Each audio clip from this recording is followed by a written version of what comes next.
You know how many times I pulled my back? Oi, Hello. hello down there. What are you doing, you kids and your toys and your hippity hops? Hey, I tell you. Back in my day, we had a dreidel. You spin the dreidel. You spin the dreidel, you go, whoopa. Alright guys, what's going on? This is episode 5 on Popping Through Culture. Today we have a wonderful guest. Rico, want to do introductions today? What up? This is Rico from Reflection Comics, and I like to say presenting Popping Through Culture, episode 5, like you already said. And over here we have Jason. On his social media, he goes by Jedi Jack. What an awesome name. And he does toy photography and dioramas. Is that right or wrong? That is right. That's pretty cool. He also cosplays Daredevil. And it's just amazing. When I first met him, I was like, why do you have so much muscles? What do you do for a living? No one needs that much muscle. Well, that explains why. I was like, okay. Play with toys and jacked. Okay. Yeah, I mean, like, no one's these big toys. on Oh, sorry. Well, what up, man? Just because you're nerds, you can't be. You know, we can still be in shape. You know, I guess. Yeah. You know, thanks for having me here, guys. Really appreciate it. Been wanting to do this for a while. Finally, we were able to make it happen. So, let's get down to business. What do you want to know? Well, first, let's roll the introductions on the old tube because we do a little editing afterwards. So.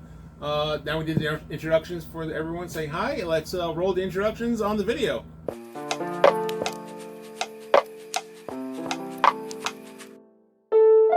When we're back, we got Jedi Jack here. We're going to talk about toys. We're going to talk about dioramas. We're going to talk about toy photography today. It's going to be an exciting time because I think everyone here at this table is really excited about toys in general and just being able to do different things with it. I mean, we've come a long way as far as toys come, and I think we're going to dive into the history of toys today. So, Jason, tell me, what do you do on a daily basis? Do you do this as a full-time job? Do you do this part-time? Yeah, this is just hobby for me. Although the diorama building has definitely been taken up much more than just a part-time job. But it's okay because I really enjoy doing it, and I love it, and contributing back to the community as a whole. As far as like the toy photography and toy collecting community. It does take a lot of time, but it's also my break. You know, I like escaping into this world. My regular job is stressful enough, and have to deal with things that aren't always the most pleasant. So doing something like this, where I can kind of control things and live where the good guys win and all that stuff is it's fun for me, and it's a great creative outlet. Cool. So, you mentioned your daytime job. Do you mind talking about it? What do you do for your daytime I'm a job? federal officer, so I work for U.S. Customs and Border Protection. Cool. Doing stuff. So that's cool. Well, that's why he has all those muscles, I guess, right? Nah, most of my coworkers don't look like this. Well, let's dive into this, man. So exactly, when you start. You can't attack dioramas the same way you would attack toy photography, could you? I don't. Kind of. I guess if I back myself up farther, like I was always an artist, so to speak. When I was in high school and stuff, my dream job was draw comics. Like many of us do, and of course that didn't pan out. I'm a little bit older, so like when I was coming out of school, it was right when like McFarlane and Jim Lee were hitting the scene, and a guy like me is like, yeah, you don't have a shot, right now, So anyway, you kind of put things on the side, and life comes and changes things and everything else. And I had always dabbled, and I was a musician for a long time, and I used to do everything from like designing our flyers and T-shirts and things like that. So I've always done artistic stuff along the way, and drawing every once in a while, and maybe some painting or something like that. And I never really thought I had collected. I had continued to collect comics and some collectibles and things over the years. But again, a lot of it took a backseat to so many things, in life. And in fact, a major part of my collection that I had built up went straight to my oldest boy, who's a very young man now.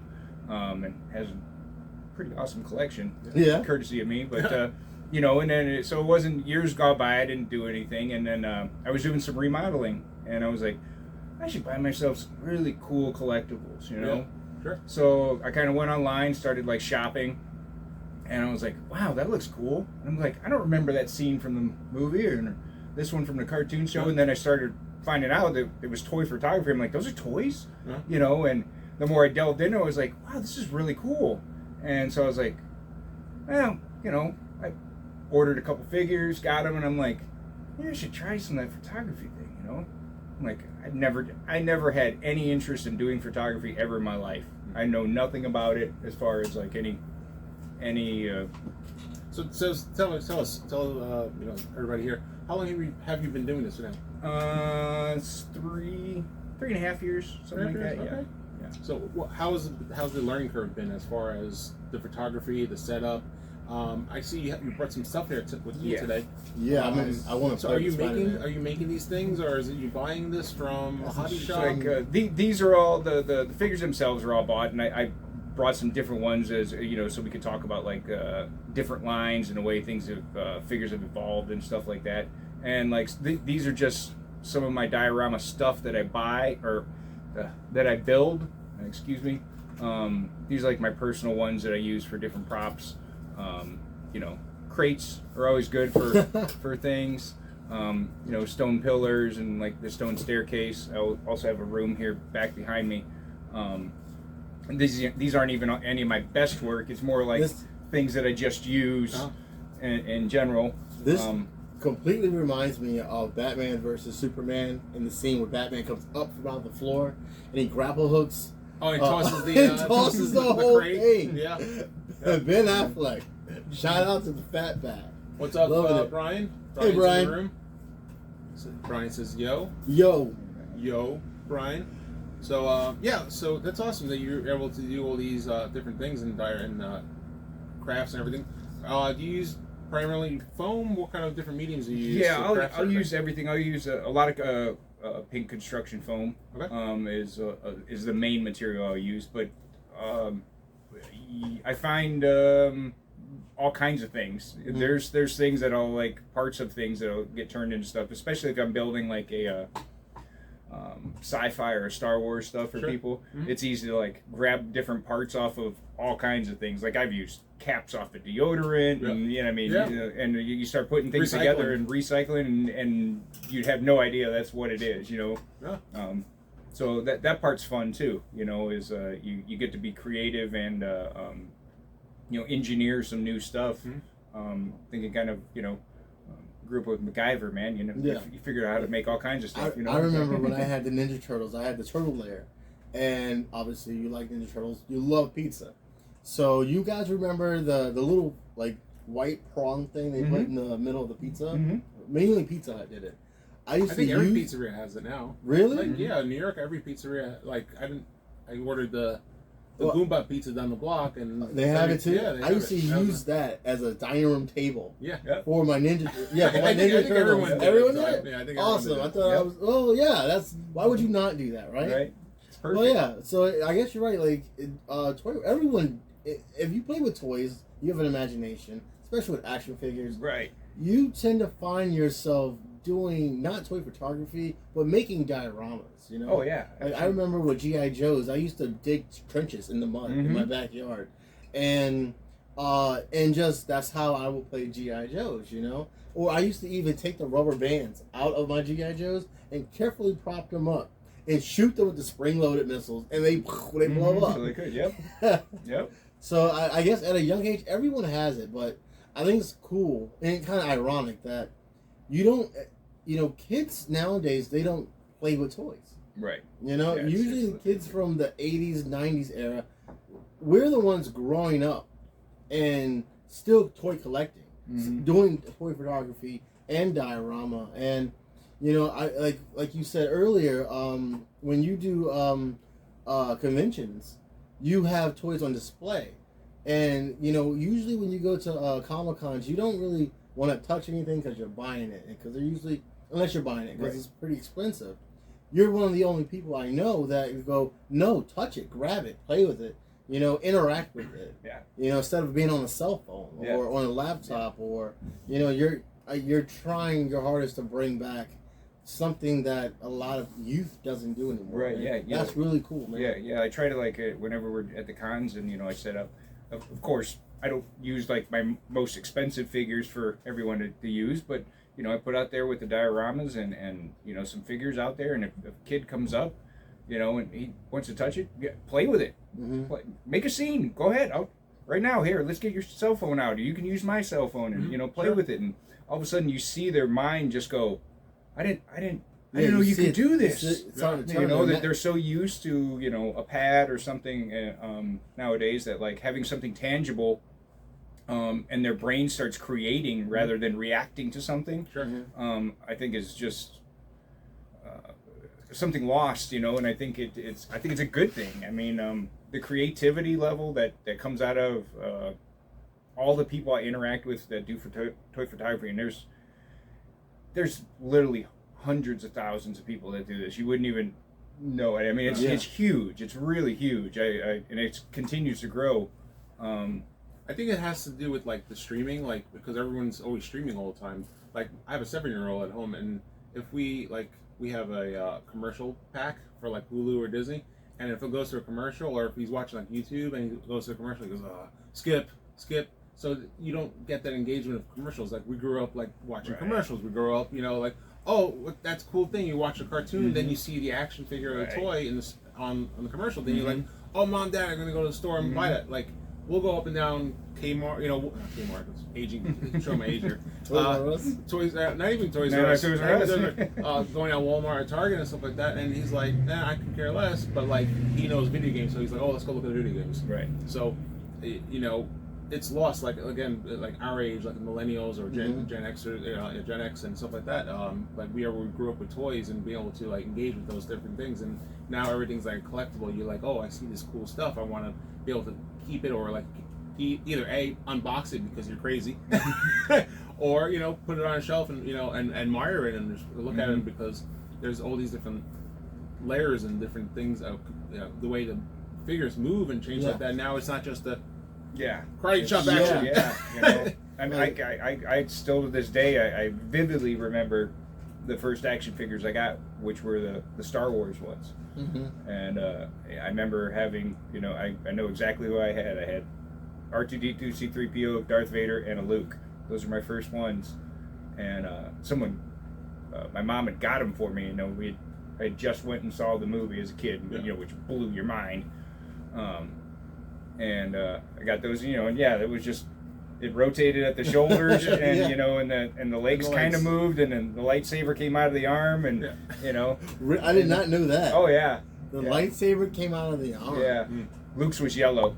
Yeah, and it would just come out, and it was real short too. It would just come out, and Vader's would slide out. And, a lot of those action figures back in the day, you had like the pop out action was like a spring loaded. Yeah, my first action figure, like comic book action figure, outside of G.I. Joe or Ninja Turtles. That's all I really played with. But my first action figure from like comic books was Wolverine, and it was the copper and yellow Wolverine, and his claws were spring loaded, and he came with a mask that always broke because it was this thin layer of plastic that wrapped around. And I remember my mom didn't get it for me. I didn't buy it at a store. It was when I was in elementary school. It was like I got a good day or an A on my test. So it was like you get to go out of the mystery bag. And so I went into the mystery bag. I'm like, what is this? This seems like a small toy. Don't want that one. What is this? This seems like a bigger toy. There's legs and arms. What is this? I pulled it out. And there, behold, was my first Wolverine action figure. And the arms did not, it was just like that. Yep. It buckled to the knees, and it swiveled her in the head. But the claws were spring-loaded. You had to pull it down, and then pull it over. Yep, so to lock it in. Yeah. And I still have it to this day. It's on my, it's like on my dresser, on a cabinet or something like that. And I don't have the mask anymore. Because they break and I remember that one. Yep. I still have that action figure. My first real action figure. You can't toss it. Yeah. It's just memories, Remember those old action figures? They had the button in the back or the light. You had to like put something in the back and Oh, the yeah. eyes light up. Oh, yeah. Cyclops Oh, yeah. did that. Yeah, Yep. I had like the what was it, Thundercats, where like the different things light up, or you put it, you would connect the hands and stuff like that, and it would light up all different parts would light up. Those are cool back in the day. The older GI Joes, it used to be 12-inch. Yeah, the original ones, right? They had a whole backpack like harness. It was like armor, and it would look like Iron Man. They had like a big light in the back, and then 3 AA batteries were on the back. So imagine like how big that thing would be, you know. And like it would just, and you could put it on and just like make it flash. Yeah. But that was super cool, Yeah, you I know. was like, yeah. I was like, Well, like if you want to fast forward, what we have today, man. Like, have you guys seen the new Gridlock? Or the new Grimlock, or the new Optimus Prime?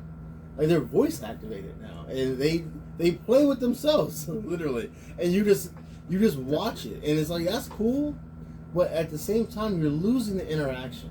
right. You're losing that like Transformers. I remember it came with like a manual on how to correctly put it together and disassemble it, and nowadays everything's voice activated.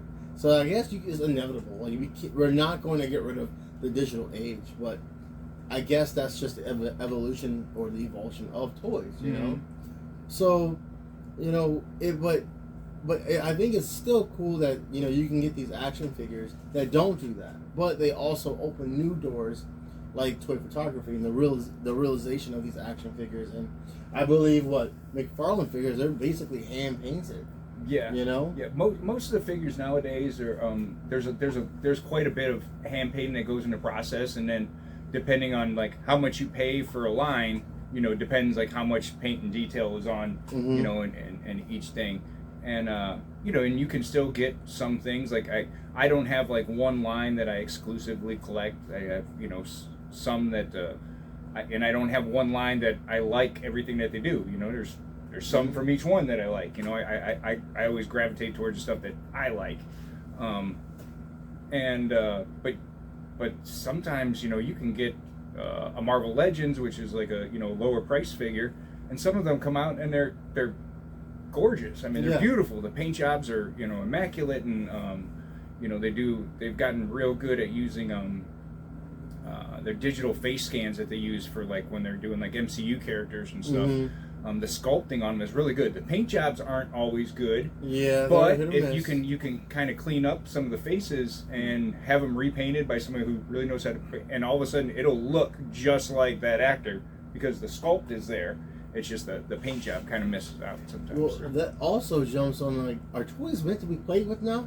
Yes.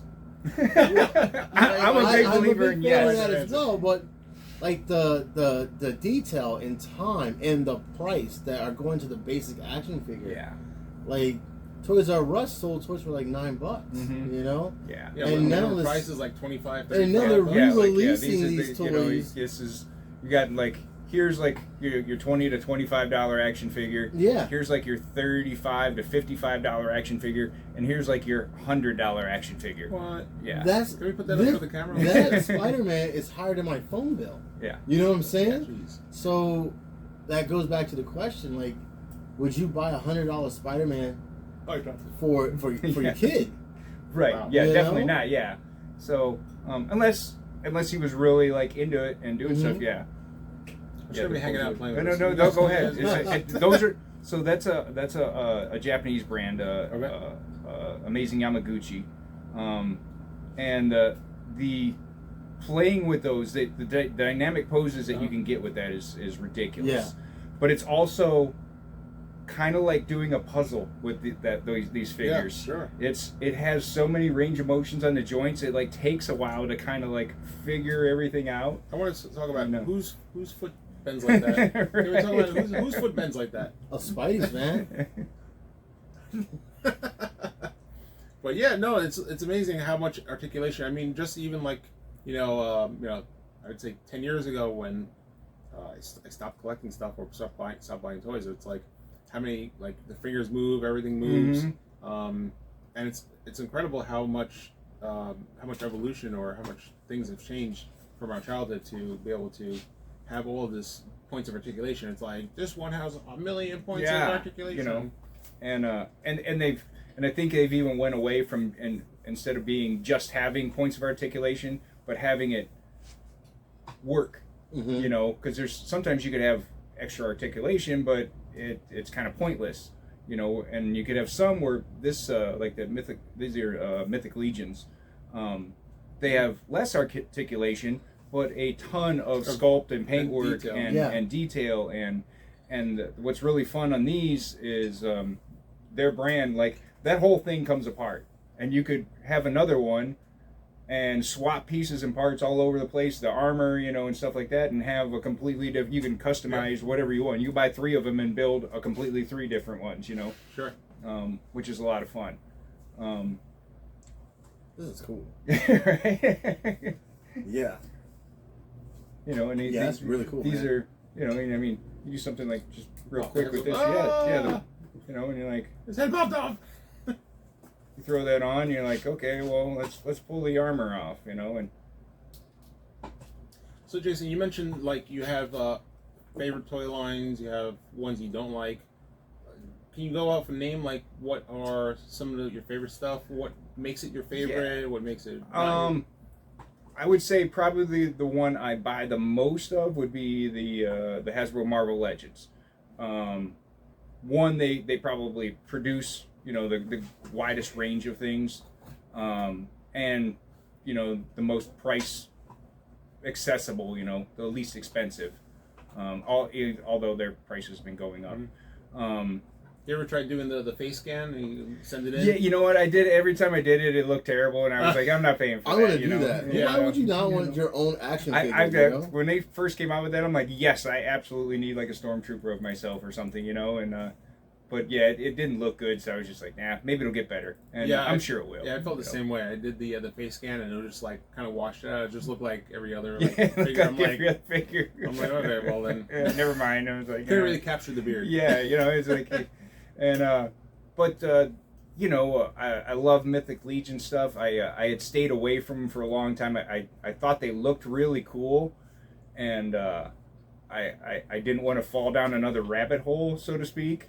And then one of my toy photography buddies, like, you know, it was like one time in like the middle of the night, he's like, "Hey, check this out," and it was like a shipping, you know, notice that he had like went and ordered like 3 Mythic Legions for me and like had her already sent to my house, you know. And then like once you get them, you're like, oh man, now I'm stuck, you know, and now I'm gonna be buying these things. But it was good, and I do a lot of stuff with them. Mezco toy line is very good. They're very known for like really good details and soft goods. So a lot of times like their jackets and capes and, you know, are all posable and they're wired, and cool. Like I have a Mezco Ghost Rider, and it has the full cycle. You can put the flames on the wheels, everything lights up, the head lights up with the eyes, and the whole thing glows. Right. It has wired chains. You know, that thing's just ridiculous. They have trying to think. There's a really cool line as far as like fantasy kind of figure stuff coming out called. The company's called Savage Crucible, and I actually did a diorama for them. They hosted a contest last year with the launch of their line, and we ended up taking second place in the diorama contest with it, which was pretty cool. But they have their figures aren't out yet. They think they start shipping end of next month. But they look like they're just going to be just ridiculous. The paint and sculpt and time, the details, and the backstory that they went into is phenomenal. So what would you say your biggest diorama set you've done? Biggest one, let's see. And to go with that, you usually normally just stick with action figures, or you have branch out and have like bigger figures, or like, you know, like Sentinels and like different sizes. I haven't right now. Lately, I've just worked with the 1/12 scale, which is what these all are. Yeah. I've had people inquire about getting like some 1/6 scale, which is, you know, 12-inch size. Yeah. And I always tell them, I'm like, yeah, I can make it. Just realize it's that much bigger. It costs that much more to get done because it's you know, double the amount of materials and the whole thing. So usually it's 1/12 is I work around the most. probably the largest.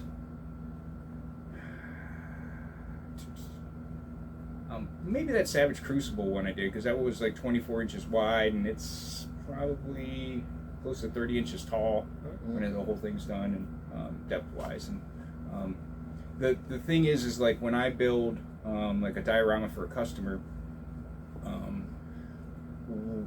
I take their idea, and the first thing I do is kind of like sketch everything out. But what I have to think about is how can we break this down to be able to ship it? Because you can build anything, you know, but how do you get it from point A to point B? How can this person like put it away in their home? How can he like easily set it back up? It has to be built in a way that it's useful. If they're using it for like a display, that's one thing. It's different if for like a toy photographer, because I have to think about different angles for him to be able to shoot at. So I build it and engineer it in that way to be able to, you know, access it or light it in different ways. So a lot of times that's the hardest part about building the dios is the overall engineering of it. Like, how can I do it so that it can be broken down, put in a box, shipped somewhere, easily put back together, and then have it be useful for the person in the way that they want to use it. So what would you say was your average amount of time to build something? Like, say, from like conception to ready for photography. Well, not just average amount of time. Like, I've seen your pictures and your dioramas. Like, I know certain things are huge scale, and some things you can just put together in a day. Yeah. But like, do you use references? Like, if someone wants basically a scene out of a movie or out of a comic book, you know, how long? Yeah. Like Chris said, how long does that take? And how big? Like, is there? Do you ever go too big, and you have to go? Well, yeah. More so is like, what's your average customer? You're saying customers, like who's calling? Like, hey, I need a diorama of Spider-Man fighting Batman, and you know. A lot of times, most of the ones I do it for like other photographers. Okay, cool. Somebody will see some stuff, you know, something I did, or get referred to me off of someone. They're like, hey, I'm thinking about something like this, you know. Because there are diorama builders out there. Some guys, you know, can like mass produce, like, you know, they'll do like one little room scene or one little like storefront, and they'll do, you know, 20 of them at a time, and I don't. They're great at it. This isn't a knock at them. I'm just saying what I do. I like to think of like, I look at it this way: like when figures come out, people buy figures. Sure. Yes. You all end up with the same figures. So if you're going to do something exclusively to yourself, why not be able to get like at least your diorama be your diorama, so that your scene looks like your scene. So I always try to think of like, you know, try to have everything like custom made to the customer. Even though there's some things I've done that's similar, but I'll never do the exact same one. So pretty much 100% custom for each custom. Absolutely. And you know, and it all depends on like what I have. I'm just finishing up some streets and sidewalks for someone has already some buildings, and they said, hey, what I really need is the base. I need some sidewalks and some streets, and can you make them look like they're battle damaged, and can we have this and that? And I was like, okay. And I said, you know, I could make like one large piece that looks like a section of street and one, you know, a couple large sidewalks, or I could take them and make them smaller pieces and have them be modular and be able to flip over and have one side looks like something else, and you flip it over and it looks this way, and you have it so that it's arranged so he can make like a T intersection, like a four-way intersection, or just a T intersection, or a left turn or a right turn, or one long street. And you know, that takes a while to like figure out how to do that. And I have somebody else who wants a hallway and a side room off of that, and they said, hey, is there a way can we do it so like I can also use it all together? So basically what I've designed out for them is like two separate dioramas that will hook together, and one wall will be removable and one wall reversible, so this way it'll look like one bigger room if you needed it, or one smaller room, you know, and a hallway as well. That was Cool. So anyway, there's always a lot of thought and planning. That's probably like the hardest part of doing it. Carving and painting isn't that big. It's time consuming, and it's fun. The part that like kills my brain is the engineering of it all. Sure. You know, and then there's like a lot of times like you start doing something and you're like, this is not gonna work. You know, and you just go back from the beginning again. And usually I try to I think most of my guys are happy because you know most of my people end up being like repeat customers, and the base keeps growing. Yeah. It keeps expanding out because they refer to somebody else and somebody else and somebody else, and so that's always good. And yeah. Well, all right. So you also do toy photography, correct? Well, would you ever consider doing any kind of organic scenes? Like, could we catch you outside on a rainy day pretending the sidewalk in a puddle was Gotham City? Oh yeah, you know what I mean. You know, I've done a couple of those, and I feel like I'm not good. I don't have the skill to like make that work as well as there's some people that shoot outside, like that's their full thing. Yeah. You know, and they're really good at it. When I do it, it just looks like I put a figure in the grass and like shot it. Like it just I haven't been able to like figure that out. There was like one picture I took one time of like a stormtrooper like on a branch, and it was kind of foggy and had the rifle, and I was like, that one came out cool. But that was the only one. All the rest of them I did outside. You know, I tried it and I just couldn't get it. And because like with photography, you know, what I've learned is most of it's all about light, understanding light, and as far as like basic photography skills, when it comes to toy photography, there's all kinds of extra stuff. But is your light, and people outside. When you're outside, it's really hard to control the light. You know, you have to like understand it ahead of time, and the people that can do it outside, I you know, they're great. It's just I can't. So we're talking about the photography aspect of it, and we talked about like the materials and everything. So as far as like someone, so do you shoot with your phone? Do you shoot with DSLR? What kind of equipment do you use? Do everything on my phone. Everything on your phone. See, cool. That's what you got to realize, You know, guys. Sometimes just we're shooting right now on my phone too. I mean, Yeah, Same here, right? It's honestly like, you know, when I think back to like, you know, when digital cameras first came out, and even over the years, I mean, I know my phone already takes vastly better photos than, you know, what any digital camera I ever bought, you know, previously. Sure. And it's, you know, I do all my editing on my phone, you know, and there's guys who, you know, use DSLR and you can edit on the laptop, and I think incrementally it's better. You know, they have a little bit more control over things, and you know the pixel rates, you know, obviously a lot better and stuff like that.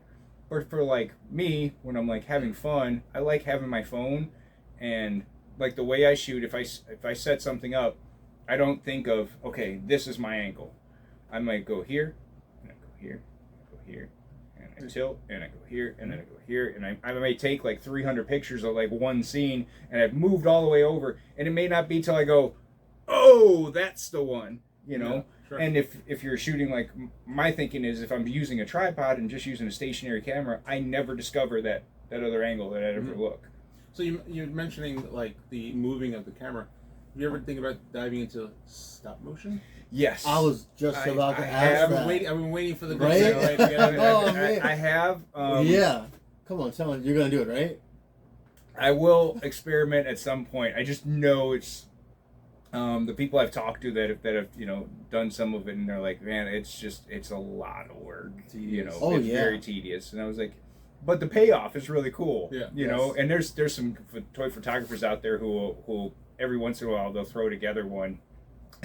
They're awesome. There's some really good ones out that you look at and go, wow, this is better than anything like some studios have put out. Yeah. You know, it's it's ridiculous. I've seen one that was like a Gundam getting put together. It was like stop motion and them getting like the whole thing being put together. I'm like, I tried doing it just to make a short video. I'm like, oh my god, like after this, I got no time for this. Yeah. Well, you know, there's a couple movies that are out that's all based off of stop motion. All the old movies, the back in the 80s, Mhm. were stop motion. I mean, Right. a lot of stop motion is around, but I mean, just like that was on a studio basis. You had like all Yeah. the people, Mhm. but like for you to do it in your own house and like TikTok or Instagram or whatever, these people put out these amazing videos. I'm like, Yeah. like Yeah, I do yeah. not Favorite? remember the kid's name, but he comes in here and he buys action figures. And I'm sorry, man. Shout out to the kid that comes in here to buy his action figures, but he has a TikTok and he does stop motion with all of these action figures. He comes and picks them up, and he's a toy collector. And yeah, him and his mom, they just go through all my action figures, and and he does stop motion on TikTok. And I'm so sorry that I do not remember your name off the top of the we're skull. gonna have to find it. I'll find Yeah. you, and I'll make sure you get Yeah, because your. I definitely want to what's see due. that. He's so good. But also, I don't know if you guys know, but what I believe the next rollout of DC Comics, every cover is going to be a diorama. Every cover is going to be a McFarlane action figure. Oh, okay. Didn't you shoot that? I so, wish. So how cool would it be if you can open up a comic book, and instead of it being artwork from The whole comic book. The whole thing? comic- the whole comic book would be The action figures. with action figures. I think and that would be with- awesome. I think that's your next Right? project. I think that would be Like, great. I feel as though you should write into Marvel or DC. There's or, there's actually a few guys I know in the toy photography DC's doing it, community, and that's how they shoot almost all their stuff. They Mhm. do panel style. Like one guy, he's up out of he's in Toronto, and he'll do really great fight scenes. Mhm. And they may end up being like 9 panels altogether and stuff, but it's this wonderful exchange, and it's just like it's Yeah. straight out of comic book Yeah. or right out of he studies a lot of choreography for cinematography too, and all this stuff. His angles are great, the poses are great, and I would love to see like a whole comic like that, and I think it'd be a lot of fun to do. Yeah, right. It would be. It'd be Pretty cool. Like, what else? What else did I want to ask you? I forgot. You got a whole notebook there. Well, no, these are just some things of history.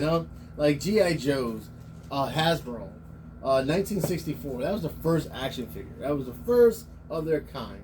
And then, you guys are like we already talked about with the rubber band inside of the GI Joes. They didn't do that until 1982, and then from then on, that's when action figures really started to have a roll of a shoulder and the joints and the wrist twist, and the next thing you know, you got Ninja Turtles that collapse into themselves, and You got Transformers. I didn't even want to talk about the complexity of Transformers. Like I said, you need basically an instruction manual Well, to play with a Transformer I- nowadays. I would get them as a kid, at 5, 6, or whatever age they came out, and my grandmother would get them for me and be like, "Here you go," and then she'd turn around and I come back and I'd be like, "It's done." Yeah. And she'd be like, "I just bought it for you. What are you doing?" So now I have a 7-year-old. I'm like, I'll get him a Transformer. He goes, "Daddy, it's too hard to do it." I'm like, "Bro," I'm like, "Let's go." Instructions. That's half the fun is Yeah. figuring it Well, out. nowadays, action figures come with extra heads, extra hands. Sure. Yeah, absolutely. There's Build-A-Figures where if you collect 10 of them or 5 of them at most, you have a whole new action figure. Right. Yeah. I So think both Marvel and DC lines do that now. Yeah, Yeah. man. Yep. So they- my question to you is, how many sets do you have? Because I know I have it. I have a container of heads, container of hands, That's feet, weird. a bunch of random, right? A bunch Out of of context. random shoulders and heads from Build-A-Figures. So do you ever buy 2 or 3 of the same action figure for one battle damage and for one not battle damage? every once in a while I'll buy a couple of some. There's a few that I'll pick up because I'm thinking of using them later to Mhm. make a custom figure. Okay. So I'm like, okay, I really want this torso or this head sculpt or whatever. I just popped some pieces together today of some older figures I had, and I'd been waiting to do it, and I was finally got a discount one of some other pieces I wanted, so I could started on this figure, and I was able to pop it together today, and I was like, oh yeah, that's gonna work. That's gonna be pretty cool.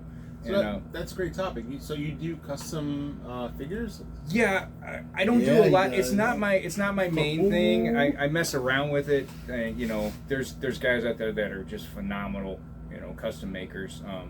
But I've done one for Marvin.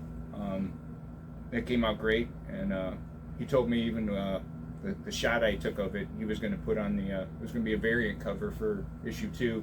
I'm going to hold him to that. Yeah. We'll get it in like Marvin. 6 to 8 months. Yeah, another 6 to 8 months, someday, Marvin. But yeah, I did. What did I did? I did a custom Netflix Daredevil for myself. I did a custom Mythic Legions for a buddy of mine. I repainted the whole thing, and it was a kind of like a Viking warrior. Mm-hmm. I did. I don't. So when you do the customization, what do? Do you like use clay? Do you just like swap parts? Like All the above. What goes involved? All what's the involved above. in So sometimes, you know, some pieces. Sometimes you can get lucky and get like all the pieces to be able to like swap together, and you know, hey, this works. You know, Mm-hmm. and sometimes it's taking some things fully apart, you know, and having to glue things back together, and maybe something doesn't really work, but good enough for, you know, display purposes or whatever. Cool. And then sometimes you're like, okay, I'm gonna have to do a little bit of sculpting and stuff like that. I'm not a great sculptor. I'm trying to learn it and get better at it. Mm-hmm. And then, but to me, like, I really enjoy the painting part of it. So I figured, like, I always like look at like 3D, find someone in 3D print. I was about to say that. I have a Right, question exactly. for you, for Chris. As a 3D printer, yeah, you are literally an organic 3D printer. Yeah. Yeah, Mr. Make It Nerdy. printing stuff. Like, It's have not, you it's not a plug for me today. I mean, but have you ever?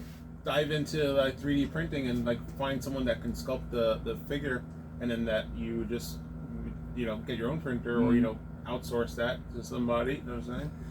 That can print those items for you, and that would just make it that more seamless, or like more like functionable as far as Yeah. parts. Oh, absolutely. And then there's one that Rico once done, and I told him I found the head sculpt, and maybe if we can find the plans, we were just gonna send those over to you and have you print it. There we go. so it'll take some of the work out of, you know, buying it from somebody else. Mhm. But yeah, I mean, there's like I really like probably talk to you sometime is like sometimes it's like pieces like I need a bunch of hands. You know? I was like, I need a bunch of these hands, and you know, if we can get them pretty close, even if we got to drill out the peg holes and stuff later on, you know, that gets tedious, because those are the pieces that break too. You know, especially when you get on like some of these more expensive ones, which you would think is just the opposite. The cheaper ones, man, these you can throw these things across the room and it'll be fine. Yeah. The expensive ones, like it falls over on the table and it just breaks. You know. Oh well, there goes that. Yeah. But yeah, I know some 3D modelers, so you know we'll All right. Have you ever thought about going back to where, like, doing 3D or not 3D prints? Sorry, doing dioramas that did not have upgraded figures, such as like first gen GI Joes or first gen Star Wars. Have you ever done anything where you had to actually? Like, wouldn't that be harder because they don't have mobility? So. You know what? There are entire people that do the first gen stuff, like the early stuff, and they do a really good job at it. Yeah. I like these now. You know, especially when you're talking about like, you know, some of the older retro stuff. I mean, that's even more money. Like if you've got some first gen Star Wars, I'm definitely not going to be playing with them. You know, those ones I might be keeping up for sure, but. But there's guys that are really good at it, and you know, even the dial makers, you know, some of them, you know, because those are usually like the 375 size, so they're about half the size of these, you know, so like the dioramas are smaller, and they make it work. The really cool thing is some of those guys are able to make.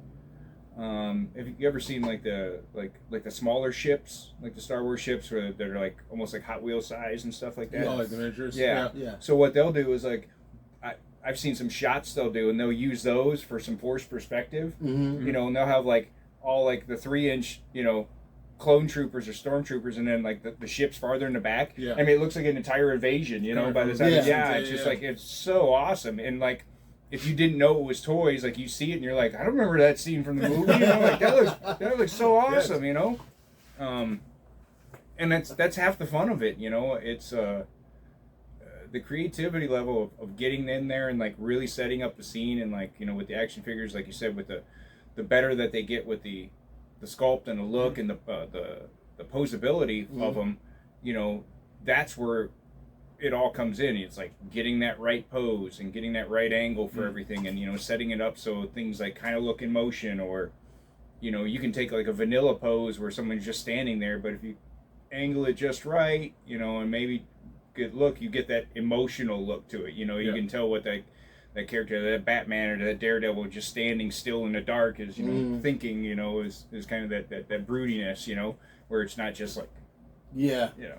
Yeah, because like you say, like depending on how you pose an action figure, you can get a lot of, it brings it to life almost. Right, yeah, absolutely. Know? And I think that's what I feel like every toy photographer or diorama maker is going for, is how do you turn something that is, you know, like something like an action figure, how do you give it life? How do you allow the viewer to look at it and go, what is he thinking? Or what is he about to do? Or what is he going through right now? Or what part of this story, or where's this story going? Yeah. You know, and like, and I always think that's really cool. And you know, sometimes for me, like the way I approach it, I usually just have my stuff sitting around, and like I'll grab one and I start posing, and that looks kind of cool, and I set it down, you know, and then maybe I go and do something, you know, and you go to work and you come back and you're like, maybe I tweak it like this, you know, put it down, and then it may take me like 3 days walking past the same figure before like a scene starts like developing in my head. I'm like, oh yeah, now I know what I'm gonna do, and then there's other times where I'm just like, all right, well, and you set something up and go, oh, that's pretty cool, you know.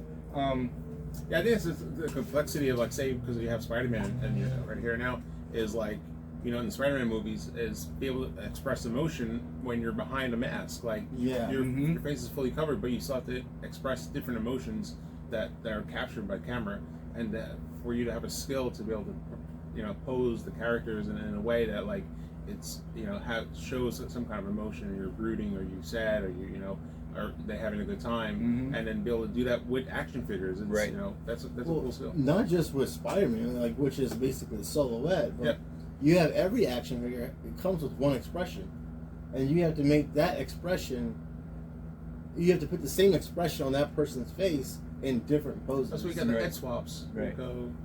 Well, yeah. And even then, like, sometimes, like, that's where, like, sometimes the lighting comes into play. You can have one expression and light it just a little bit different, and you can get some different, you know, effects just slightly out of it. You rely on the lighting of how you do your dioramas just as much as you do when it comes down to the articulation of the figure. Yeah, or the detail of the figure. absolutely. Like, everything comes into play. Like, you're thinking about all of it. At least I am.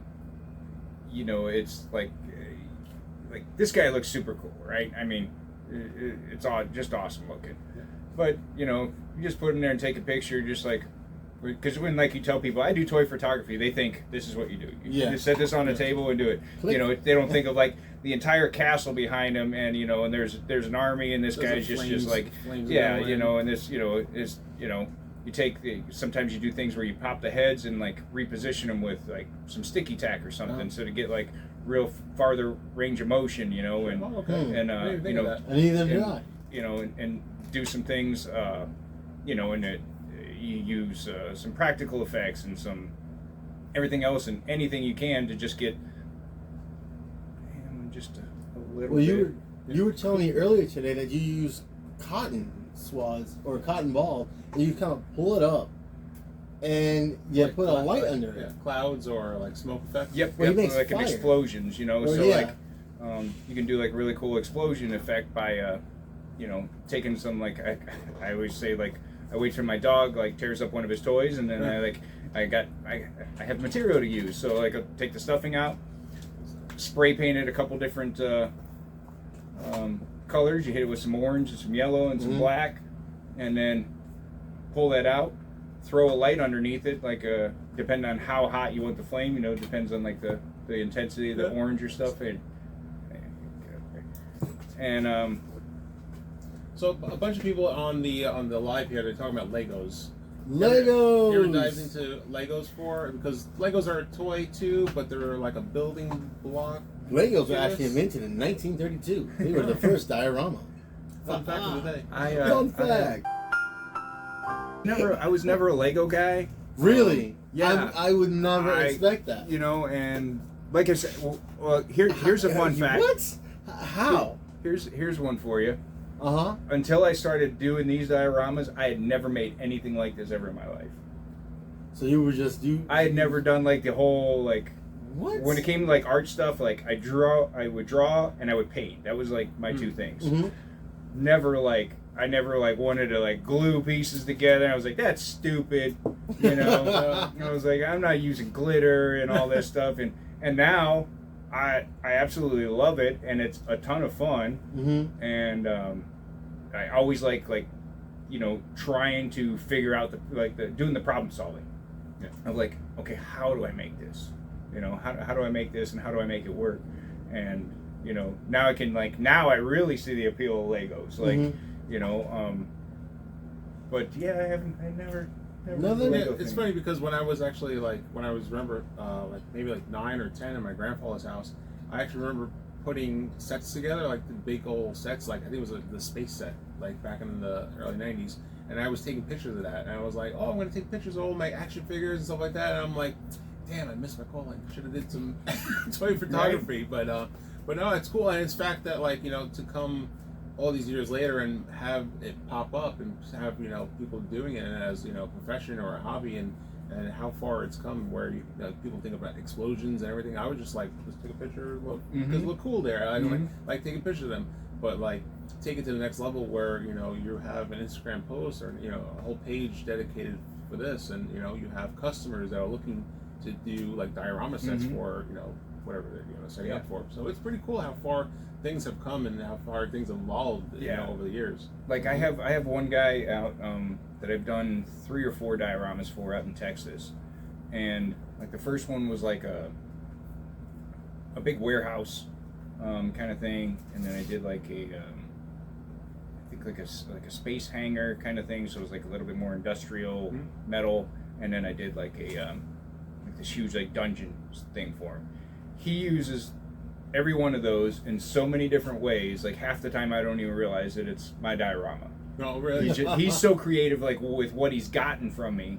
Like he'll use like that warehouse one, and he'll do like wrestling stuff, and it'll look like backstage of the wrestling, and you know, like the wrestlers, and it'll be lit brightly and stuff, and it just looks like it's backstage, and I'm like, oh wait a minute, that's the warehouse I did for him, you know. And then like his next shot will still be using the warehouse, but it'll be like the Punisher, you know, like, you know, taking out, you know, a bunch of, you know, thugs and stuff, and like it's just lit differently, and using a couple different angles and stuff, and looks like some place completely different. Like, that's what I always thought about doing toy photography and dioramas. Like Chris said, you can just take a picture and it's just a still capture of an action figure. But what really brings it to life, what really brings it to life, is the lighting. You know, or like Chris just did, that little gust of wind that blows the cape. Like it turns the statue into at least the illusion of something that's alive, organic, and it's moving. And like what I was also talking about with the action figures, they have no expression, or they have one expression, right? And I think it's a craft, it's an art to have one action figure and use that same expression, but tell a different story in every way you position the character. Yeah. Either he's in pain, or he's angry, or I think it's cool that our toy photographers have a very good way of showing emotion with honestly almost an unlimited type of action figure. Yeah. You know. And it's the thing too, is like some people I know that like start coming in to it, they're like, well, I don't have a whole lot of action figures. I was like, you don't need them. You need one. Yeah. There's guys I know that are fantastic, and they'll shoot the same figure for like months straight, day in, day out, and every photo looks great. Every photo's different. It's the same subject, but it's you look at it and go, that's a great one. Yeah. And it does it and you flip it over. That one's good. You know, it's just like you don't need a bunch, and you get if you get enough time with an individual action figure, you really learn its limitations and what it can do, and well, yeah, that's same thing like like Instagram influencers or social media influencers. Like you'll have someone who'll take a picture of one costume, like say cosplayers, like they'll take 500 pictures and they'll use that throughout the year. And so it's like you're only working off that one outfit, so what's the difference between having one figure and just posing in different spots? So it's the same kind of concept like that. This is my single pose all the time. Just hanging out. Okay, just hanging out. So I would say, what would be if you had one action figure that you can completely use over and over and over and get different results and not be bored or lose your or consistently be inspired by or influenced by? What action figure would that be? Probably like Mafex is the brand, or Mafex, or however everybody pronounces it differently. The Spider-Man, just because like lots of posability. It always looks good. It's real hard to like make it look bad. Yeah. Like constantly. This one's great too, but you have to be careful on angles just because of the extra joints and stuff on it. But there's times that it can look phenomenal, and other times it's just like, oh, that looks weird. Yeah. But the Mafex ones are that one's, if I had to like have one figure, and somebody said, that's it, you only get this figure to shoot, with, I'd be like, okay, give me that one. That would be it. How do you feel about what I think is Entertainment Toys or Big Brother, Big Bad Toy Store? Like a lot of their action figures nowadays are starting to come out with actual cloth clothes. Yes, yeah. So and they're putting all of these muscles underneath these cloth clothes that you can't even really see. Yeah. But it's some of it, sometimes it works, the soft goods, and sometimes it doesn't. Like the company I mentioned earlier, Mezco, like for Ghost Rider, it has like a cloth leather, jacket and stuff, and like pants, and it works because Ghost Rider's not like a hugely muscular person. They've got an Indiana Jones coming out, perfect character to have like soft goods in it. Oh yeah, because it looks great. It's I'm kind of on the fence with it because like it doesn't fall. It just feels like, I don't want to say it feels like a Barbie doll now. I'm not trying to go that direction, but it's just the way the clothes don't fit the action figure. I know what you mean. Yeah, it looks very stiff. Sometimes it does, and like there's ones who will pull it off really well, and other times it like doesn't work so well. So I'm kind of like, again, that goes back to like what I said. I buy the ones that I like. I know people who were like, whatever this line A, B, or C comes out with, they buy everything from it, and I'm just like, nah, I don't really need to do that. Well, that's kind of like when I print stuff. I print stuff what I like, and I grew up with where people would be printing like a bunch of people would be printing like a Mando helmet. I've never printed a Mando helmet, nor do I feel like a need to print a Mando helmet, because there's so many other different things that I want to print, or different things that different props I want to print. So I have a backlog. Like if I pulled up my computer right now and showed you my backlog, it's like a mile long of things I need to need or want to get to. But it's like, so Mando helmet's like way in the backlog. But for right now, really quick, we have a question from Brian D. Covington. Do you do figure mods for your dioramas? If so, how do you keep the paint from flaking? That's a good question. One thing I will say, depending on how you do it, is using a really good primer and using really good paints. That's real key if you're going to do like the custom figures. Now, when it gets into like the joints and stuff, if they have really tight joints and you're completely changing like Spider-Man's really knees, and like you're like wanting to go, well, we're going to paint this guy, all red, yeah, when you go to move it, that red's gonna rub off. Now you can heat this all up, take the whole joint apart, and sand the joint piece in there. But so you can paint it when you put it back. Yeah, when you paint it, you scratch off now. Yeah, exactly. So this is so this is like the molded piece. So it's molded in that color. But by the time you paint it, you've lost that room for it to be able to move. As far as that, I am not the expert on getting it perfectly, because like some of the ones I've had some good luck on, and other ones have been like, it's okay, the paint's coming off now. It's and it's usually just in those joints where it rubs.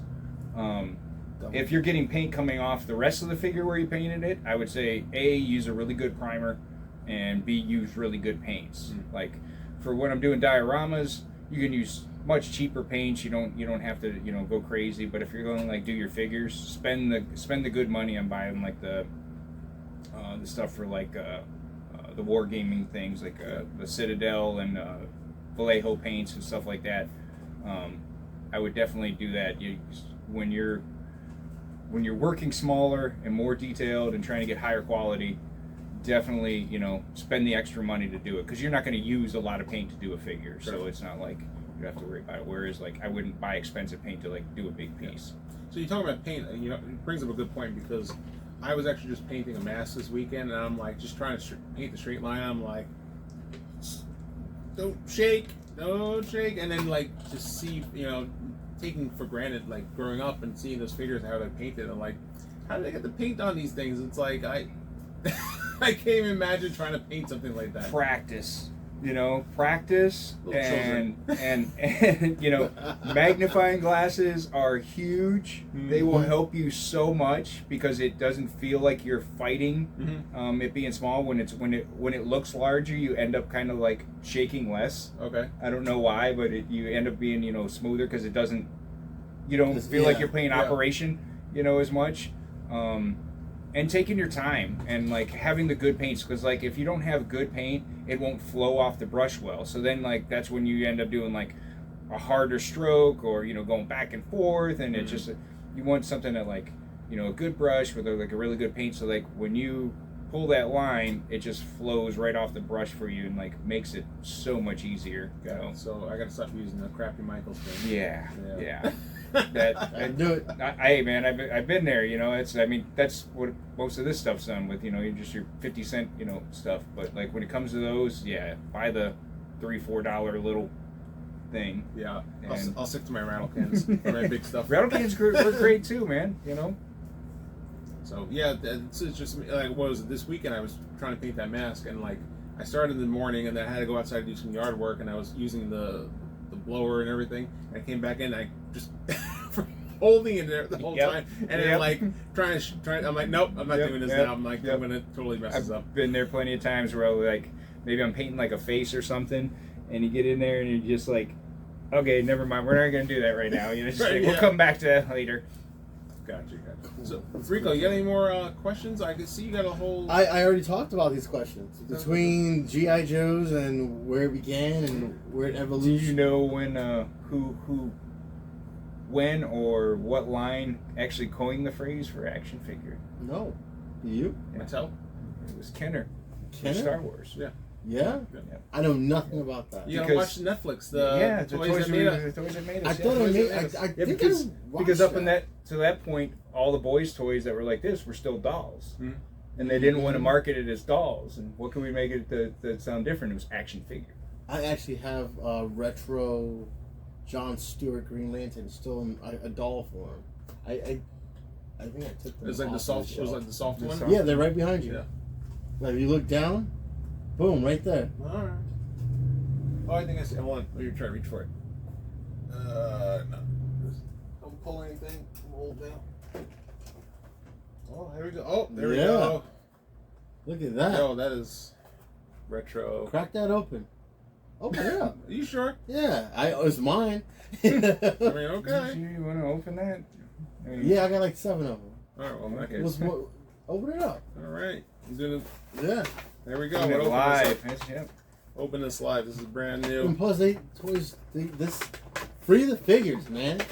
Remember that story you told me about those little kids coming in and like $150 action figure? You gonna play with that? Well, yeah, that's different. Like that was one of those figures. It was it was like a homage to 181, Hulk and Wolverine, and it's like if a kid, well, I don't want to sit up here and say kids can't play with toys, but man, dropping that much money on a 2 7-year-olds, Yeah, it's a little crazy. You know, like to go play with them outside, like, jeez.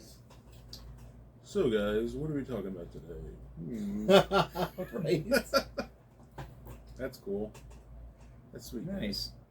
I remember having the of those. I had Batman, Robin, and Spider-Man. Yeah. Yeah. My buddy has he has the original Captain America, and he still has it in the box, and then he has a signed by Stan Lee. Nice. That's pretty cool. Yeah, that is pretty cool. You know, growing up, when I bought toys, I would always buy 2. Yeah, toys. Never Yeah. did that with toys. Did that with comic books. Well, because with toys, I would always buy 2 because I was like, well, I'm gonna keep one in the box and collect. This is being a 9-year-old child. I'm gonna collect these toys. They're gonna be worth a lot of money back in someday. And I would take one out and play with it. This is So, cool. I don't know this a lot And then sooner. fast forward, they all got destroyed in Sandy. So there's that. There we go. Nice. Cool. So look straight out of Robot Chicken Classic. Yeah, right. Rico, you wouldn't have opened the box anyways. What? What? Yeah, I don't know. What? We are honored by your toy opening. There we go.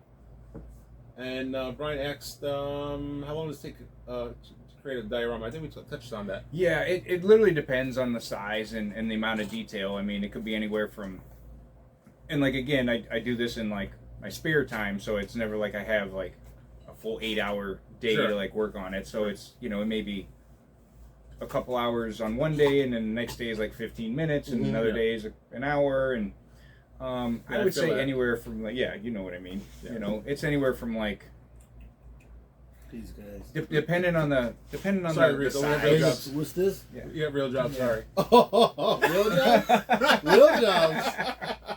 You don't understand how many comic books I gotta read a day. It's exhausting. It's Oh exhausting. no! I gotta read comic books. It was like a Rolodex of the Marvel and DC universe up here. Mm-hmm. I should go to Jeopardy. I'd say probably like Comic book 20 Jeopardy. hours or so, depending on what it is. And there's ones that, you know, I can knock out a little bit faster and stuff, but it always depends. And then of course you have to plan for things to go wrong, like your airbrush to quit working, or you know, it's Oh, you have to show me airbrush because my airbrush skills are not good. I use them. I use it very sparingly. So I use it a lot of times. I use it for like shading, or if I have to like paint like a big area or like really quick, and I don't want to use the rattle can because it'll just eat the foam. Yeah. But like most of the time I use it for like a lot of shading, or if I'm trying to like highlight some color somewhere and stuff like that. As far as like the detail work, a lot of that goes. So with the dioramas, it's not just me. My girlfriend helps me too. She does a lot of the work too as well. She does a lot of painting. She does a lot of carving. That's cool. She does a lot of the graffiti. If people want like graffiti on stuff, she kind of hand does that and stuff. And She does that all by hand? yeah.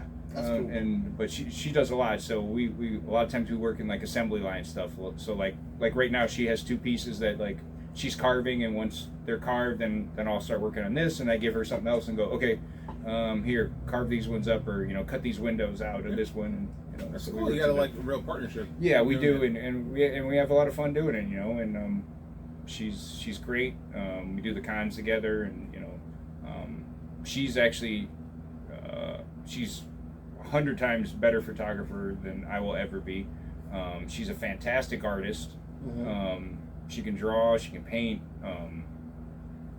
Yeah, so it's nice to have like you know a co-thing. Yeah, it also makes it easier, so you guys can bond on something. Yeah, and yeah, be able to and do it's other you know, things. and it's never like it's never like me taking time away from her or anything like that. Sure, You know, we're because doing it together. Yeah, So yeah, it's so That's what's up. That's fun. That's- So that that's makes it real cool. makes it a lot of fun. She gets just excited about all this stuff. She's like, "Oh, cool, you know, and like how you gonna set up that shot, or you know, what are you gonna do?" And she's always got ideas. And So do you have, I remember you speaking earlier about how certain comic book companies or certain toy lines, they'll hit up certain, like if you're a really established toy photographer or diorama builder, they'll hit you up. Have you had any I Anybody hit you up, I haven't or- I haven't been lucky enough. Other than like I said, I won that second place or Okay. at the diorama contest for Savage Crucible.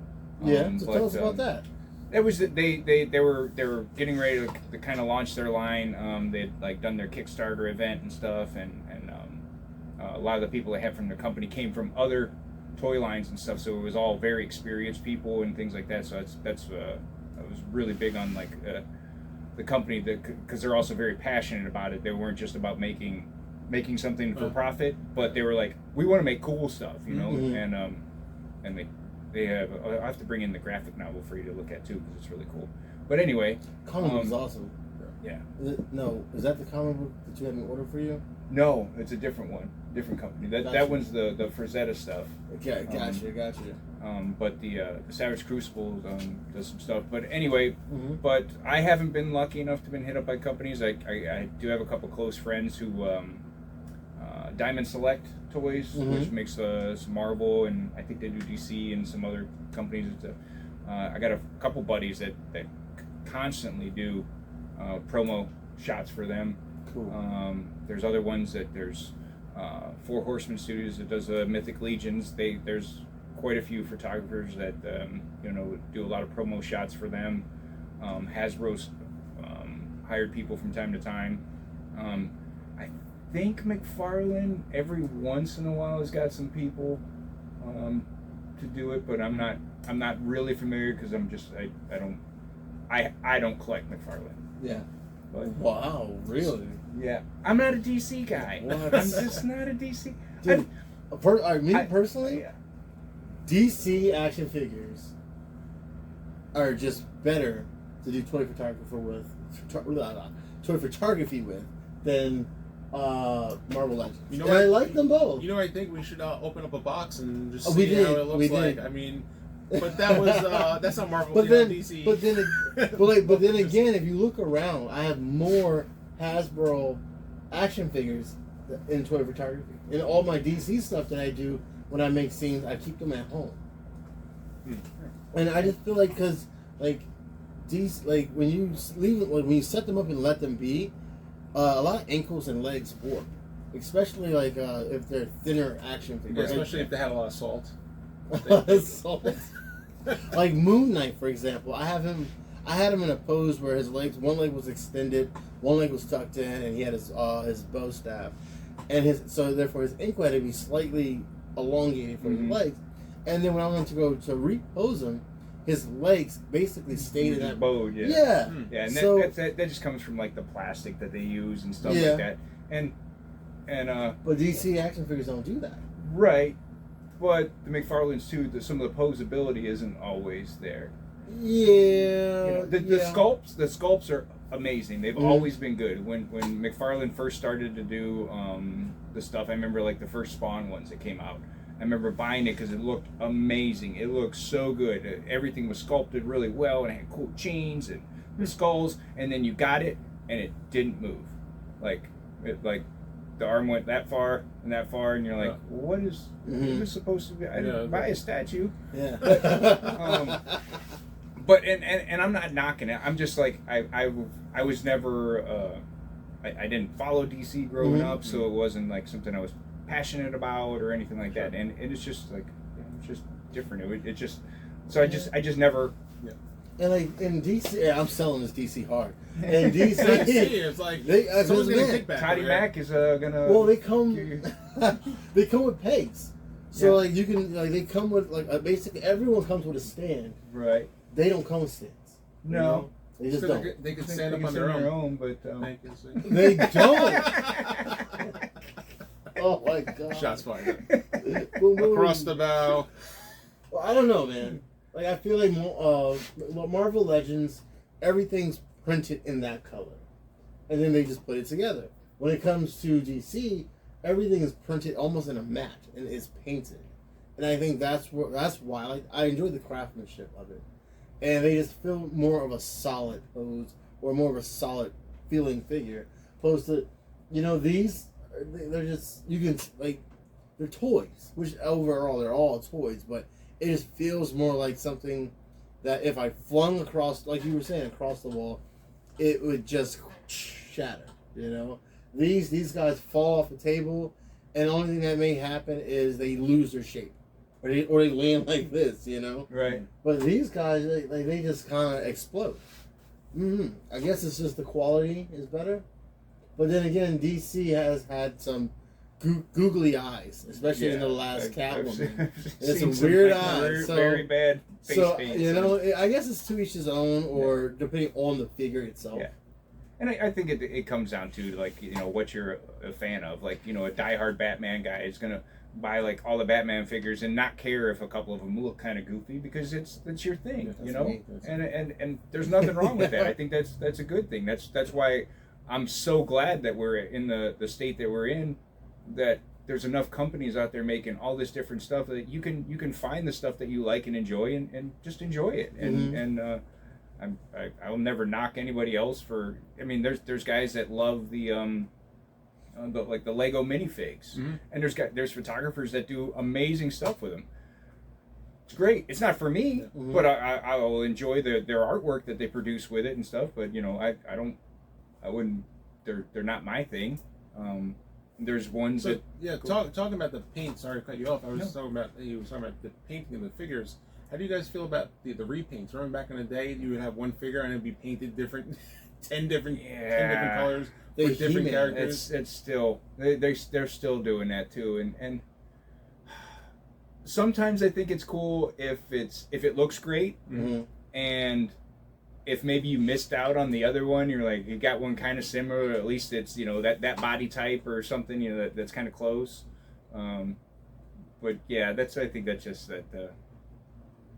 Cop out. Yeah, exactly. I think they did that a lot with like Transformers. It was like one was Red Alert and then one was Cliff Jumper, and it was like, you know, same one. It's like, wait a minute. No, it was Bumblebee and Cliff Jumper. Yeah. They look almost identical. Yeah. And it was like, wait a minute. Yeah, you're not getting this one over on me. That's why I do appreciate the companies that that was I hate to keep harping on it, but like Savage Crucible is real big on their he's like, well, you know, you can use like the same sculpt or the same mold, you know, when you talk about like production kind of stuff, and you should be able to get like X amount of characters, but if you're continuing to use that, you're doing a disservice to your customers as well as yourself, because you're not coming out with something completely different.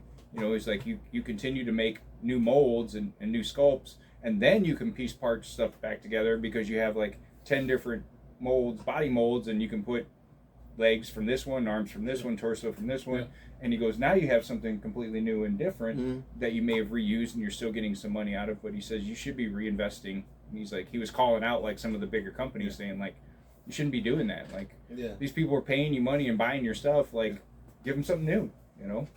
Yeah, I couldn't imagine like how much time and like investment and money and capital goes into. I mean, I'm not worried about Mattel and all those guys, but like be able to make new figures all the time, and then again, like you're saying, molds and redoing a mold and redoing the you know the sculpt of it, and then going to production and then on the paint, and because now you have to like, okay, now we're painting all these figures, and then we're painting all, so it's a lot of stuff that goes into it, because they have such a wide spectrum. It's not like you have to see one car and you're like, okay, let's paint it 10 different colors. You know? Exactly. You know, I mean, there's a lot. I got questions for both of you guys, because me and my another person, another friend of mine, we always have these debates about not comic book collecting, action figure collecting. As a person that can literally make any action figure if you wanted to, why have you not done that? Why do you not make your own action figures? If I had the means to make action figures and sculpt and paint or airbrush, I would make every action figure in the world. You do know I'm making a Gundam suit, right? But that's awesome. But it's a full one. I mean, I'm going big scale. I guess you could, if you could. My scale is big. Why not go big scale? But also for the both of you guys, you guys have collectibles, and you guys, I know between the three of us, we probably have a whole lot of toys, probably more than the average 12 or 15-year-old. You guys keep the action figures in the box, or you guys take them out of the box? I'm definitely more of an out of the box. Although I do have stuff that I keep in. Some things I keep in because I'm like, all right, I'm gonna save that. Maybe it's a double or something. I just save that one for my own personal, not that I think is gonna be worth anything. I just do it for myself. Then I have stuff that's still in the box because I just haven't gotten around to opening it. Yeah, I have. know? I have like Or like, stack. I may order something and then like you forget about it, and a couple months later it shows up and I'm like, oh, cool. Yeah. And then it just goes. Yeah. Chris, in the box or out of the box, action figure collector. Rico, if you're paying attention. That's why you can shoot the shot. I mean, yes, when I was buying toys, I would buy two. I'd buy one to, keep in the box and collect, and eventually like sell it, invest it, and my money's for that. And then I have one to play, and I just set up, and then I have just pretty much set up my dresser and just have a whole big set of all my toys. So yes, I would do both. Something Cool. like that. So as far as count-wise, because my count of toys has seriously diminished.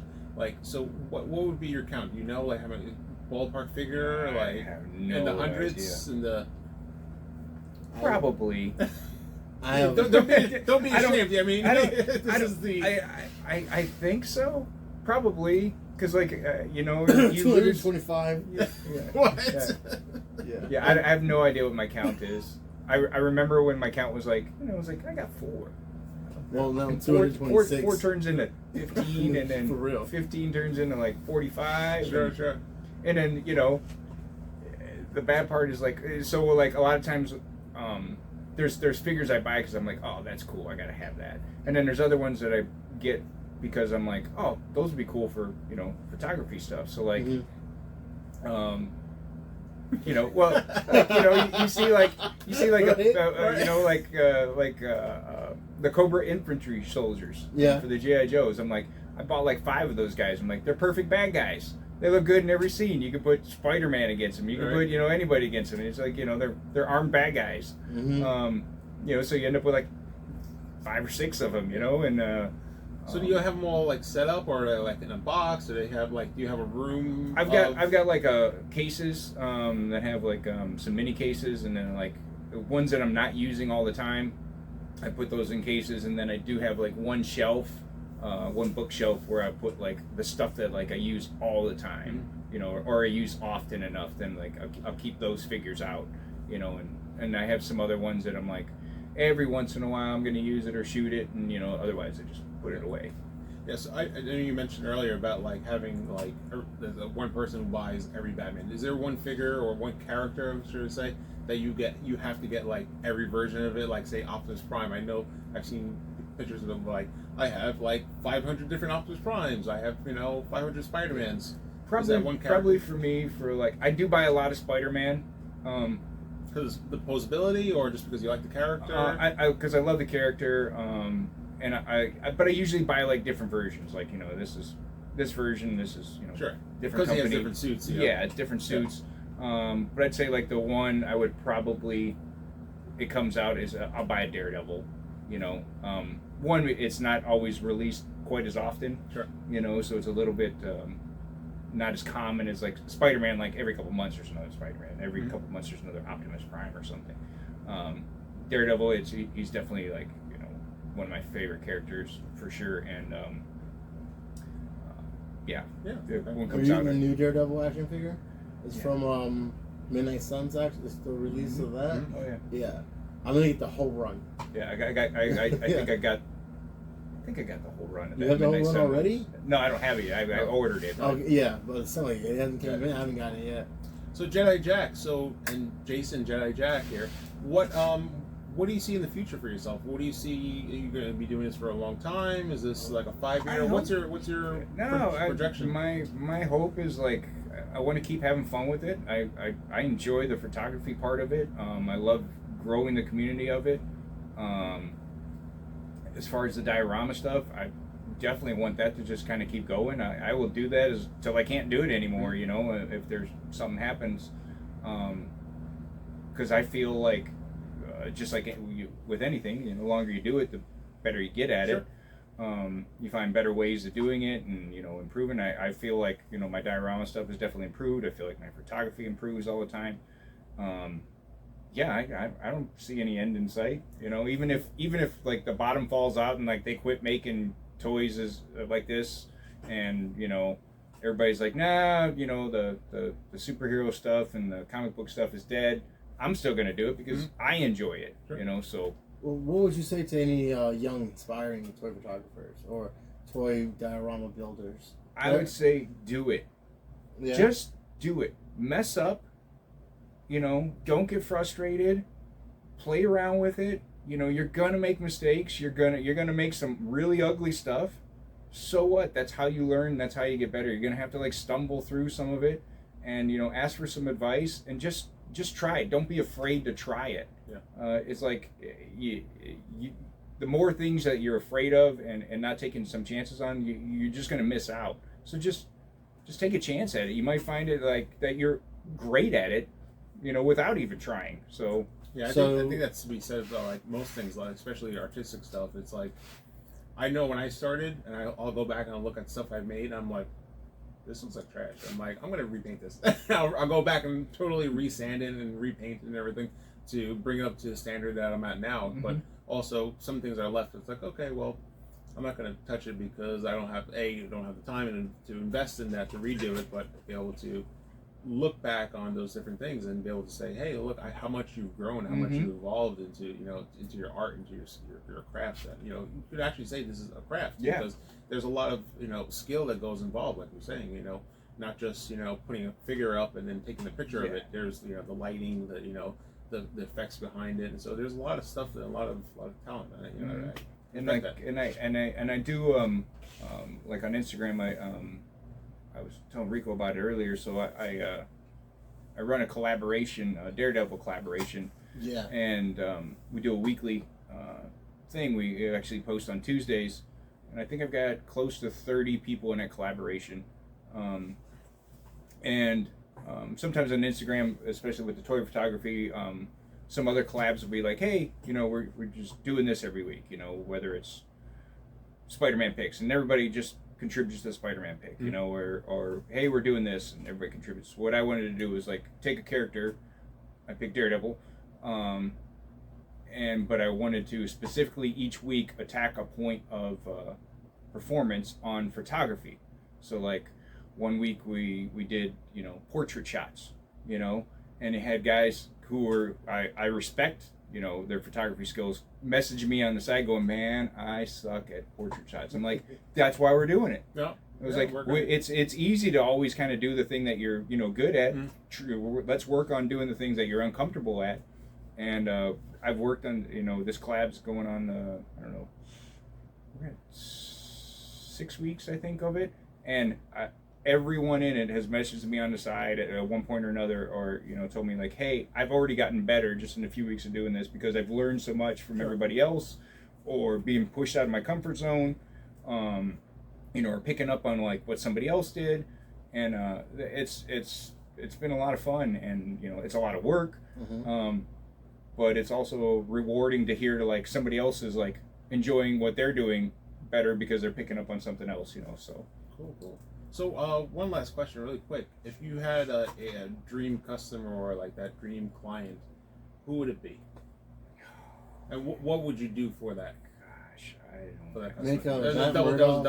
That's a double question there. Yeah, that's tough, man. Yeah, a dream customer. I guess if we're gonna put it in a dream kind of thing, I think it'd be pretty fun if Stan Lee was hey, I was thinking. Well, I guess it's a dream now. He did. Yeah, right. I mean, we're talking dream It's kind of thing. It'd be hey, could you make we're doing this thing, promotion for a movie or a toy line or a comic. I think that'd be pretty fun. As far as dream build or anything like that, I don't know. There's so many out there that I want to try. I don't even know if I'll ever get to them. As long as I'm working a day job, I won't. I wouldn't mind trying to build a pirate ship, even if it's not the full ship, maybe just that upper deck, to be able to do some cool shots or something like that. Yeah, one piece, or even a Viking longboat, something like that. Or I really would like to do a really cool underwater scene with some real neon color kind of thing in the plants, and almost a coral and stuff like that. I think in some caves, I think that'd be kind of fun. Okay. but who knows? You know. Who knows? So time will tell. You know. So Jason, tell the audience again one more time, where can we find you? Where can we find your stuff? How can we contact you? You can find me on Instagram at Jedi_Jack 2019, and for my diorama stuff, it's at JJE Toys on Instagram as well. And got questions, even if it's just random question, you know, please, you know, shoot me, and I will answer anything. I'm more than willing to help anybody out there. I've tried to do my best, being part of this community, to be like contribute back and give back what it's given to me. Like, it's a lot of fun. So sorry, I'm just trying to read the questions over here. So one last question from the live feed here. I'm not sure if I missed it, but I know you said you shot from your phone. Do you prefer Lightroom to Photoshop? I kind of use all of them. You know, and sometimes it depends. Like, I may take one photo and edit it in a couple different apps and figure out the one that like looks the best to me. You know, I may edit the same photo 10 different ways, and then just scroll through and go, okay, pick 3, and then go through those 3 and go pick 2, and then, you know, sure. It's just whatever works for you, man. It's right. Like, and again, that's that whole thing of like experimenting, and like don't get in the rut of like always doing the same exact thing, because you'll never find out that like, oh, this works a little bit better, or I like this way a little bit better. You know, you have to like kind of try and fail, and you know, and that's how you learn, how you grow, and yeah, I think that's what takes me a long time too, because I'm always like, I did it that way, but now I'm trying to do something else. So it's like, you know, it's the fun part of creating stuff. So, but so today we've had a great time. We had a long talk with Jason, Jedi Jack. Yeah. I think we had a good time of playing with toys. We actually got to open a new toy here, live here. And well, from what I summed up, what I learned today is, you know, according to Jedi Jack, be great at making ugly stuff. And let's not forget that this guy, he does a great Daredevil, and he does bar mitzvahs, and he does birthdays, and just hit him up on his social media, Jedi Jack. Thank you very much. Thank you guys. Appreciate for popping the culture with us. Thank you very much. And hopefully we'll have you back sometime soon. Anytime, yeah. And keep creating, man. Keep creating, guys. There's a Reflection Comics with Chris Make It Nerdy, Jedi Jack, and me, Rico from Reflection Comics, presents Popping Through Culture. Keep creating and keep making cool things. Catch you guys later.